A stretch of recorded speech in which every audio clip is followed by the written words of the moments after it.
दोस्तों आज से हम स्टार्ट करने वाले हैं एक नए चैप्टर की, जहां से आपके बहुत सारे क्वेश्चन आते हैं। फिर चाहे वो कोई भी कंपटीशन हो, वो जेट हो, नीट हो, आईसीआर हो, चाहे कैसा भी कंपटीशन हो, उसमें उस चैप्टर से 3 से 4 क्वेश्चन आएंगे ही आएंगे। उस चैप्टर का नाम है मानव जनन, ह्यूमन रिप्रोडक्शन। बहुत ही पेचीदा, बहुत ही इंटरेस्टिंग चैप्टर है और इस चैप्टर को पढ़ने के लिए आप भी बड़े उत्सुक होंगे। लेकिन दोस्तों एक चीज़ मैं बताना चाहूँगा इसमें कि इस चैप्टर में कुछ चीज़ें ऐसी होती है जिनको अपन किसी के साथ शेयर नहीं कर सकते हैं, एक हेजिटेशन होती है। तो मैं आप सबको वो क्लियरिटी कंप्लीट करवा रहा हूँ। वो जो भी मैं ये चैप्टर कंप्लीट क्लास लेने के बाद में आपको कोई सवाल नहीं रहेगा, आपकी जो भी हेजिटेशंस है वो सारी दूर हो जाएगी। फिर चाहे आप किसी भी वर्ग के हो, कोई फर्क नहीं पड़ता है। ये चैप्टर एक ऐसा चैप्टर है जिसका नॉलेज एक हर एक आदमी को होना चाहिए, चाहे फिर वो आर्ट का हो, चाहे कॉमर्स का हो, चाहे एग्रीकल्चर, साइंस, मैथ, कुछ भी हो। इस चैप्टर का आप दैनिक जीवन में यूज करते हैं और वहीं पर हम चीजें सीखेंगे इससे। ठीक है, इस चैप्टर का नाम है ह्यूमन रिप्रोडक्शन,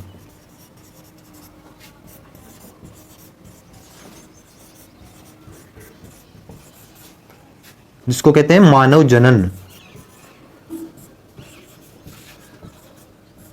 जितना आसान आप समझते हो उतना आसान है नहीं ये चैप्टर।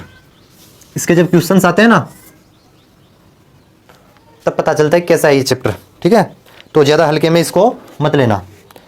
स्टार्ट करते हैं अपन अपनी क्लास। तो दोस्तों ये बता रहा है कि इस चैप्टर का नाम है मानव जनन। मानव को तो आप जानते हो, लेकिन यहां से एक टर्म आई है जनन। इंग्लिश में इसको बोला जाता है रिप्रोडक्शन। आखिर में इसका क्या मतलब है? मैं ये बेसिक क्लास ले रहा हूं रिप्रोडक्शन की। इसमें क्या करेंगे अपन, बेसिक देखेंगे कि रिप्रोडक्शन में आखिर है क्या, आखिर रिप्रोडक्शन होता क्या है, जनन का आखिर में मतलब क्या है।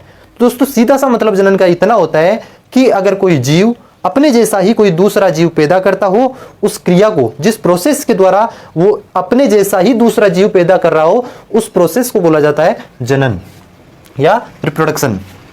क्या बोलेंगे अपन, जब एक जीव किसी प्रोसेस से या किसी प्रक्रिया से, किसी प्रोसेस से या किसी प्रक्रिया से, किसी प्रक्रिया से अपने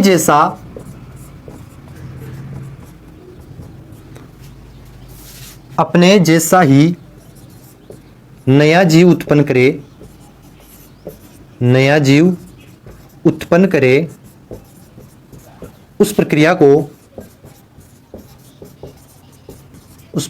को जनन कहते हैं। ये एक परिभाषा कोई याद करने की परिभाषा नहीं है, ये बिल्कुल हमने अपने जो रियलिटी में चलता है उस हिसाब से मैंने बनाई है कि जब कोई भी जीव होता है अपने जैसा ही कोई दूसरा जीव उत्पन्न करता है तो उसको क्या कहते हैं, जनन कहते हैं, उस प्रक्रिया को कहते हैं। अब जनन कितने प्रकार का होता है दोस्तों? जनन होता है, आपने सुना होगा, एक कायिक जनन, एक कायिक जनन। दूसरा आपने सुना होगा अलैंगिक जनन। क्या? अलैंगिक जनन। तीसरा आपने सुना होगा, जो कि मोस्ट एडवांस ऑर्गेनिज्म में पाया जाता है, उच्च स्तर के जीवों में पाया जाता है, उसको बोलते हैं लैंगिक जनन। और मानव जनन जो पढ़ेंगे हम, उसमें लैंगिक जनन ही पढ़ने वाले हैं। लेकिन मैं आपको एक बेसिक आइडिया बता रहा हूं कि जनन की शुरुआत कहां से होती है, किस में किस तरीके से होता है। बिल्कुल बेसिक क्लास है ये। अब जनन पादपों में भी होता है और जंतुओं में भी होता है। तो जंतुओं में कौन सा होगा और पादपों में कौन सा होगा? तो दोस्तों ये जो तीनों जनन है, कायिक जनन, अलैंगिक जनन और लैंगिक जनन, किसमें होते हैं? तीनों जनन पादपों में। पादपों में ये तीनों पाए जाते हैं और प्राणियों में ये दो ही पाए जाते हैं। प्राणियों में केवल ये दो ही लैंगिक जनन दो ही जनन पाए जाते हैं, अलैंगिक जनन और लैंगिक जनन। अलैंगिक जनन का मतलब होता है एसेक्सुअल रिप्रोडक्शन इंग्लिश में, और लैंगिक जनन का सेक्सुअल रिप्रोडक्शन। और कायिक जनन को इंग्लिश में बोलते हैं वेजिटेटिव रिप्रोडक्शन या वेजिटेटिव प्रोपगेशन। ओके, तो इस तरीके से ये तीनों प्रकार के जनन किसमें पाए जाते हैं? पादपों में पाए जाते हैं। और ये दोनों प्रकार के जनन होते हैं वो किसमें पाए जाते हैं? प्राणियों में पाए जाते हैं। अब हम देखेंगे कि पादपों में किस तरीके से कायिक जनन होता है। पादपों की अगर मैं बात करूं, यहीं से स्टार्ट कर देता हूं मैं। इसके अंदर एक कौन है? कायिक जनन। तो कायिक जनन का क्या मतलब हुआ इसमें? इसमें कायिक जनन का मतलब यह होता है कि जब भी अपने जीव का कोई अंग, कोई कोशिका दूसरे जीव का निर्माण कर देती है, अपने जीव का ही कोई छोटा टुकड़ा दूसरे जीव का निर्माण कर देता है। समझ में आ गई? कि यहां पर हम ये लिख सकते हैं कि जब जीव अपने भाग से, अपने किसी भाग से नया जीव बना दे, तो उसको क्या कहते हैं? कायिक जनन कहते हैं। फॉर एग्जाम्पल, जैसे कि ऐसे कौन से एग्जाम्पल्स हैं? तो हो सकता है जैसे कि आपने पढ़ा होगा आलू की आंख, आलू की आंख जानते हो ना, कंद, और अदरक में ये सब होते हैं ना, वो राइजोम्स निकलते हैं, उसके एग्जाम्पल्स होंगे राइजोम है, कॉर्म है, ट्यूबर है। आप मॉर्फोलॉजी में ये सब पढ़ते हो, एक्सेट्रा। और भी है, लेकिन अपन इतने ही देख रहे हैं। आपको सिर्फ मैं एक इतना सा बता रहा हूं कि ये कायिक जनन कौन सा है, कहां पे होता है। तो आप मॉर्फोलॉजी जो एनसीईआरटी का 5वां चैप्टर है, 11th के एनसीईआरटी में, उसमें आप पढ़ते हो, शुरुआत में ही पढ़ते हैं कि राइजोम, कॉर्म और ट्यूबर ये सब क्या होते हैं। तो कायिक जनन में जब जीव अपने किसी भाग से ही नया जीव बना दे। आलू की आंख का मतलब क्या होता है? आलू की आंख में वो कलिका निकलती है और उसके बाद में एक नया आलू उससे बन जाता है, तो उसको बोला जाता है कायिक जनन। दूसरा क्या है? अलैंगिक जनन।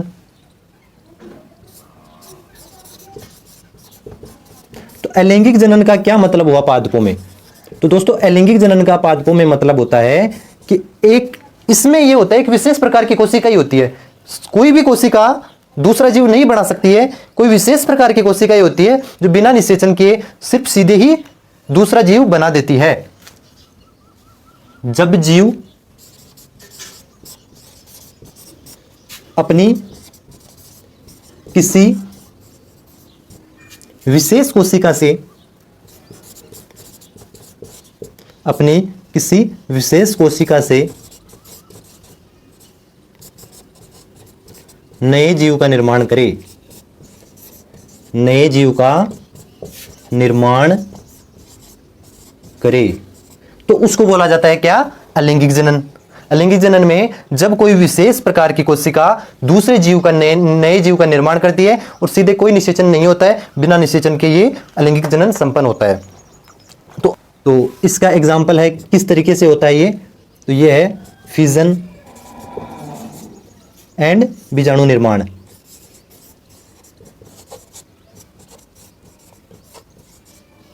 फिजन और बीजाणु निर्माण द्वारा। अब तीसरा आता है लैंगिक जनन।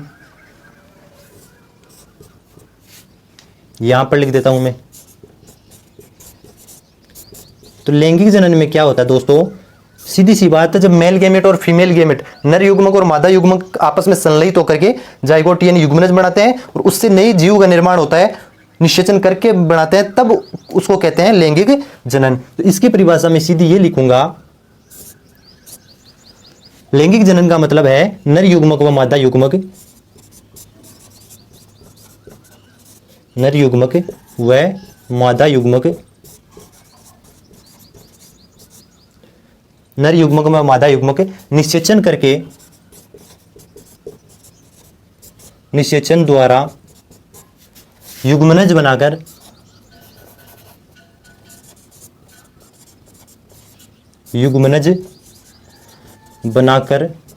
नया जीव बनाते हैं,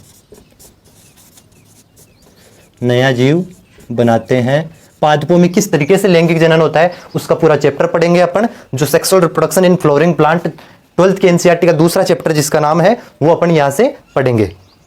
तो आपको क्या ये तीनों चीजें समझ में आ गई क्या? कि जनन है 3 प्रकार का होता है, कायिक जनन, अलैंगिक जनन और लैंगिक जनन। कायिक जनन में क्या होता है कि जब जीव अपने किसी भाग से नया जीव बना दे तो उसको कायिक जनन कहते हैं। आपने ये फंगस और कवक में भी देखा होगा कायिक जनन, कि मतलब उसी का टुकड़ा है जो दूसरा जीव बना देता है, जैसे कि माइसीलियम होती है, कायिक जनन ही तो होता है उसमें। और अलैंगिक जनन की बात करूं, अलैंगिक जनन में होता है हालांकि, लेकिन मैं एक एग्जांपल बता रहा हूं आपको। अलैंगिक जनन है वो क्या मतलब होता है पादपों में, यहां पर तो 3 भाग बता दिए मैंने कि जनन है वो 3 प्रकार से होता है, कायिक, अलैंगिक और लैंगिक। तो कायिक, अलैंगिक और लैंगिक तीनों प्रकार के जनन पादपों में पाए जाते हैं, और अलैंगिक और लैंगिक जनन ये प्राणियों में पाए जाते हैं। मैं अभी कवक और मोनेरा और ये मोनेरा, कवक और एक प्रोटिस्टा है, उनकी बात नहीं कर रहा हूं क्योंकि उनके लिए अलग चैप्टर अपन क्लासिफिकेशन में पढ़ेंगे। तो अब मैंने आपको एक ब्रीफली थोड़ा सा बता दिया पादपों के बारे में। इस चीज की अपन जब पादपों का जनन पढ़ेंगे तब और अच्छे से क्लियर करेंगे। हमारा मेन उद्देश्य है मानव जनन, और मानव आता है जंतु में। तो जंतुओं में जनन होगा, प्राणियों में जो जनन होगा उसको अपन आगे अपन यहां से देखते हैं। तो आप इसको स्क्रीनशॉट ले लीजिए और अब अपन स्टार्ट करते हैं कि प्राणियों में जनन। भाई पादपों में बता दिया मैंने, कायिक जनन होता है, लैंगिक जनन होता है। लैंगिक जनन 3 प्रकार से होता है। किस तरीके से कायिक जनन होता है? जब जीव अपने किसी भाग से नया जीव बना दे, किसी भी भाग से नया जीव बनाता है, राइजोम, कोम, ट्यूबर, ये सब। अलैंगिक जनन में कोई विशेष प्रकार की कोशिका होती है जिसके द्वारा नया जीव बनता है, फिजन, बीजाणु निर्माण द्वारा। और जो लैंगिक जनन है वो क्या होता है कि जब नर युग्मक और मादा युग्मक निषेचन के द्वारा संलयित होते हैं और युग्मनज बनाते हैं, युग्मनज बनाने के बाद में एक नया भ्रूण बनता है, नया जीव बनता है, तो उसको कहते हैं लैंगिक जनन। उसकी पूरी प्रोसेस पढ़ेंगे sexual reproduction in flowering plant वाले चैप्टर में, 12th का जो 2nd चैप्टर उसमें। अब हम देखेंगे कि जो प्राणियों में जनन होता है वो किस तरीके से होता है। यहां पर मैं आपको बता रहा हूं कि प्राणियों में जनन है वो किस प्रकार से होता है। अभी अभी हमने बात की जो प्राणियों में जनन होता है 2 प्रकार से होता है। 2 प्रकार से किस प्रकार से? एक लैंगिक जनन और एक अलैंगिक जनन। तो लैंगिक जनन में जो घटनाएं हम आगे देखेंगे कि निषेचन पूर्व घटना, निषेचन और निषेचन पश्चात घटनाएं होती है। जो मानव जनन पढ़ेंगे अपन, उस मानव जनन में अपन यही तरीके से पढ़ेंगे कि निषेचन, भाई सीधी सी बात है, लैंगिक जनन में नर युग्मक मादा युग्मक आपस में मिलेंगे और मिलेंगे, संलयित होंगे, युग्मनज बनेगा तभी बनेगा। तो इसका मतलब निषेचन उसी तो बोलते हैं कि नर युग्मक और मादा युग्मक आपस में संलयित होकर के युग्मनज बनाते हैं, उस प्रक्रिया को निषेचन बोला जाता है। या निषेचन तो जब संलयित होते हैं उसी प्रक्रिया को बोला जाता है। तो लैंगिक जनन में निषेचन से पहले कौन सी घटनाएं होगी वो सारी चीजें पढ़ेंगे। निषेचन के टाइम पर कौन सी घटनाएं होगी, कहां पर होगा, कैसे होगा, वो सारी चीजें पढ़ेंगे। निषेचन पश्चात घटना की अगर मैं बात करूं तो निषेचन के बाद में क्या क्या होगा वो चीजें अपन यहां पर पढ़ेंगे। अब मैं बात करता हूं अलैंगिक जनन की। तो अलैंगिक जनन में मैंने आपको बताया कि सबसे पहले एक आता है क्या, फिजन। लैंगिक जनन में फिजन है, ये यहां पर आप इसको फर्स्ट नंबरिंग दे देते हैं कि अलैंगिक जनन एसेक्सुअल रिप्रोडक्शन का पहला टाइप है फिजन। फिजन का मतलब खंडन या विखंडन बोला जाता है।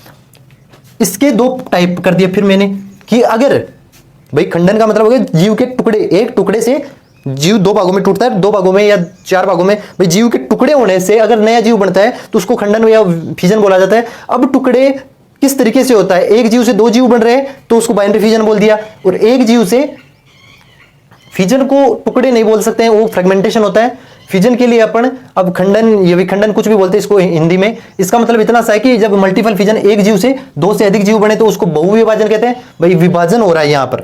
और अगर एक जीव से 2 ही जीव बनते हैं उसको द्विविभाजन या बाइनरी फिजन कहते हैं। मैं बोल रहा हूं एक जीव से जब 2 ही जीव बनते हैं तो उसको कहते हैं बाइनरी। बाइनरी का मतलब 2 और मल्टीपल का मतलब बहु। तो जब एक जीव से एक समय पर, ध्यान रखना, एक समय पर, सेम टाइम पर, यह भी यहां भी लागू होती है। जब एक जीव से एक समय पर 2 जीव बने, यहां पर लिख लेना, एक समय पर 2 जीव बने तब उसको बोला जाता है बाइनरी फिजन या द्विविभाजन। अब मैं इन द्विविभाजन है, बाइनरी फिजन है, इसको विभाजन के तल के आधार पर और आगे बांट दिया। इसके तल के आधार पर पहला क्या है, सिंपल बाइनरी फिजन, सेकंड क्या है, ट्रांसवर्स बाइनरी फिजन, थर्ड क्या है, लॉन्गिट्यूडिनल बाइनरी फिजन, और फोर्थ क्या है, ओब्लिक बाइनरी फिजन। ये बीएफ का क्या मतलब यहां पर, simple binary fission, transverse binary fission, longitudinal binary fission. अब सिंपल बाइनरी फिजन में क्या होता है, सिंपल बाइनरी फिजन में कोई भी विभाजन का तल निर्धारित नहीं रहता है। मतलब यहां पर कैसे भी हो सकता है, इधर इधर इधर कैसे भी कट लग सकता है, कैसे भी विभाजन हो सकता है, उसको बोला जाता है simple binary fission. Transverse binary fission की अगर मैं बात करता हूं तो ट्रांसवर्स बाइनरी फिजन होता है वो किस तरीके से होता है कि जब अपना काट है, जब जनन है वो इस तरीके से होता है कि ट्रांसवर्स सेक्शन कटे ऐसे। भाई ट्रांसफर सेक्शन टीएस काटते हैं ना अपन, टीएस काटते तो यहीं से काटे, जैसे मेरे पेट का टीएस काटना है, शरीर का तो इस तरीके से टीएस काट के ऐसे करके दिखाएंगे है। तो उसी तरीके से ट्रांसवर्स में अगर विभाजन इस तरीके से होता है उसको बोला जाता है क्या, ट्रांसवर्स बाइनरी फिजन। और जब लॉन्गिट्यूडिनल हो, लॉन्गिट्यूडिनल का मतलब अपने एक्स के अनुदिश हो, तो उसको बोला जाता है लॉन्गिट्यूडिनल बाइनरी फिजन। और जो चौथा है ओब्लिक बाइनरी फिजन, जब ओब्लिक हो अपना विभाजन तो उसको बोला जाता है ओब्लिक बाइनरी फिजन। अब यहां पर इंपॉर्टेंट है इनके एग्जांपल्स। जिस तरीके से मल्टीपल फिजन के 2 एग्जांपल है, अमीबा और प्लाज्मोडियम, इनमें होती है, इसके हम डिटेल स्टडी आगे करेंगे। उसके बाद में सिंपल बाइनरी फिजन में यहां पर पॉइंट लिख लो, क्या, विभाजन का तल अनिर्धारित। भाई विभाजन के तल के आधार पे तो इनको बांटा है, विभाजन का तल अनिर्धारित होता है, अनिर्धारित। जैसे कि अमीबा है, तो इधर इधर से भी कट लग सकता है, इधर से भी कट लग सकता है, इधर से भी कट लग सकता है, ठीक है, इधर से भी कट लग सकता है, सेंटर से होना चाहिए, ठीक है। अब यहां से 2 बन गई। अब यहां से 5 7 मत बढ़ा देना, मैं बता रहा हूं कि विभाजन का तल कोई भी निर्धारित नहीं होता है। यहां से 2 अमीबा बन जाती है, ये पुत्री कोशिका है, पुत्री कोशिका, और ये पेरेंट कोशिका या मात्र कोशिका है, किसकी? अमीबा की। इसका एग्जाम्पल क्या हो गया? अमीबा।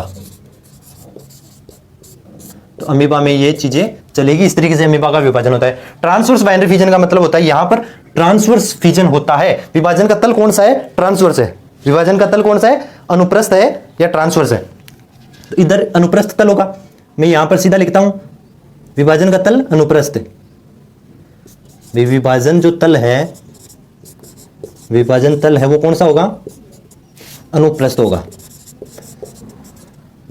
अब ये किस में होता है? ये जैसे आपने देखा होगा पैरामीशियम है, इसका एग्जाम्पल है वो क्या है? पैरामीशियम।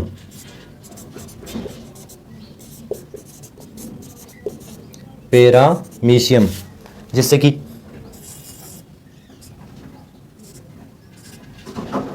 ऐसे विभाजन हो गए, इससे 2 पैरामीशियम बन जाए,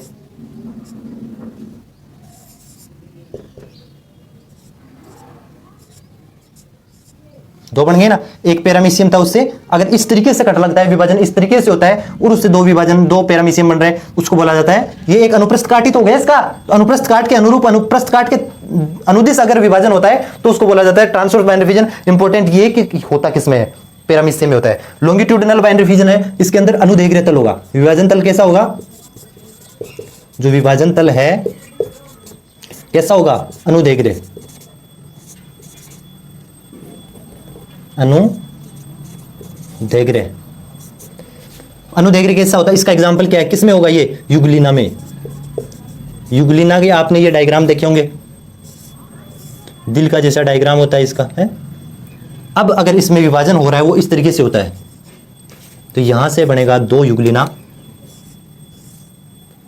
जैसे कि इस तरीके से होगा। पहले फोक लंबा जाएगा, है,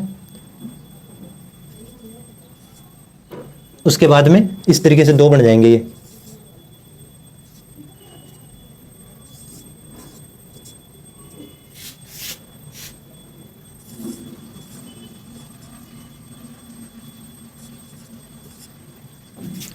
ठीक है, इस तरीके से युगलिना में विभाजन होता है। उसके बाद में ओब्लिक बाइनरी फिजन है, इसके अंदर विभाजन तल कैसा होगा? त्रियक होगा। भाई नाम से पता लग रहा है, इनमें कोई ज्यादा बड़ी बात नहीं है। विभाजन तल कैसा होता है? त्रियक होता है। किसमें होता है ये? सिराटी में एक इसका एग्जाम्पल है, उसमें किस तरीके से होगा? इस तरीके से होगा। ये ओब्लिक बाइनरी फिजन हो गया। सिरेटियम इसका एग्जाम्पल होता है। आप ये चीजें याद रखनी है, यहां पर कोई बड़ी बात है नहीं ज्यादा। कि ह्यूमन रिप्रोडक्शन में अपन ने देखा प्राणियों में जनन है, प्राणियों में जनन लैंगिक अलैंगिक 2 प्रकार से होता है। लैंगिक निषेचन, पूर्व घटना निषेचन, निषेचन पश्च घटना हम आगे पढ़ेंगे। अलैंगिक जनन का फर्स्ट पॉइंट अभी हमने पढ़ा है फिजन। फिजन में 2 प्रकार हो गए, मल्टीपल फिजन और बाइनरी फिजन। अगर एक मतलब विभाजन से 1 से अधिक या 2 से अधिक कोशिकाएं बनती है उसको बोला जाता है मल्टीपल फिजन, जो कि किसमें देखा गया? अमीबा और प्लाज्मोडियम में होता है, प्रतिकूल परिस्थितियों में होता है। वो हम जब अमीबा और प्लाज्मोडियम पढ़ेंगे डिटेल स्टडी तब करेंगे। बाइनरी फिजन ये द्वितीय विभाजन का मतलब होता है जब एक समय पर एक जीव से 2 जीव बने, एक जीव से एक समय पर 2 जीव बनते हैं, उसको बोला जाता है बाइनरी फिजन। अब इस बाइनरी फिजन को विभाजन के तल के आधार पर 4 भागों में बांट दिया। सिंपल बाइनरी फिजन कि जब कोई भी विभाजन का तल निर्धारित नहीं होता है उसको बोला जाता है सिंपल बाइनरी फिजन। विभाजन का तल अनिर्धारित होता है, किसमें होता है ये? इसका एग्जांपल क्या है? अमीबा है। और अमीबा का ये मात्र कोशिका है, इससे विभाजन किसी भी तल से हो सकता है और ये 2 पुत्री कोशिका बन जाती है। ट्रांसवर्स बाइनरी फिजन के अंदर विभाजन का तल ट्रांसवर्स या अनुप्रस्थ होगा। इसका हिंदी में बोलते हैं अनुप्रस्थ द्वितीय विभाजन। तो अनुप्रस्थ द्वितीय विभाजन में विभाजन का तल अनुप्रस्थ रहेगा। ये किसमें होता है? पैरामीशियम होता है। पैरामीशियम का इसी तरीके से डायग्राम आता है, इस तरीके का जीव, इसमें यहां से अगर कट लगेगा तो ये ट्रांसवर्स हो जाएगा, अनुप्रस्थ हो जाएगा, इससे 2 कोशिकाएं बनती है, उसको बोला जाता है। ठीक है, उसके बाद में अपन ने देखा लॉन्गिट्यूडिनल बाइनरी फिजन। विभाजन का तल जब अनुदैर्घ्य होता है कि इस तरीके से जब विभाजन होगा, जैसे मेरा अगर विभाजन करना हो, मैं अगर युगलिना हूं तो मेरा विभाजन इस तरीके से होगा। भाई पहले यहां से थोड़ा फोक होगा, फिर उसके बाद में धीरे धीरे बढ़ता बढ़ता दो अलग जीव बन जाएंगे। ये इस तरीके से मैंने आपको दिखाया है। विभाजन का तल अनुदैर्घ्य होता है, एग्जांपल क्या है, यूग्लिना है। फोर्थ है ओब्लिक बाइनरी फ्यूजन, उसमें विभाजन का तल तिर्यक होता है, ओब्लिक होता है। सीरेटियम एक जंतु आता है, उसके अंदर ये होता है, आप ये चीज नोट कर लो। उसके बाद में हम अलैंगिक जनन का सेकंड मेथड देखेंगे, बडिंग। फिर अलैंगिक जनन का थर्ड मेथड होता है फ्रेगमेंटेशन। फिर अपन देखेंगे जो ये रीजनरेशन वगैरह है वो सब भी देखेंगे, पार्थेनोजेनेसिस रीजनरेशन भी। आप इसको स्क्रीनशॉट ले लीजिए, इसको छाप लीजिए, ठीक है दोस्तों। और अब इसके आगे की जो प्रोसेस है वो अपन हम अगली क्लास में डिस्कस करने वाले हैं। आपको अगर ये अच्छा लगा हो, ये बिल्कुल बेसिक था, तो आप इस चीज को शेयर कीजिए, लाइक कीजिए। और अब हम ये रेगुलर इस क्लासेस डालेंगे रिप्रोडक्शन की, रिप्रोडक्शन वाला चैप्टर कंप्लीट करेंगे, बहुत ही डिटेल से करेंगे। हर चीज मैं बिल्कुल अच्छे से एक्सप्लेन करूंगा, कोई हेजिटेशन आपकी नहीं रहेगी। आप मेरे लेक्चर्स देखिए, आपको हर चीज क्लियर हो जाएगी। Thank you.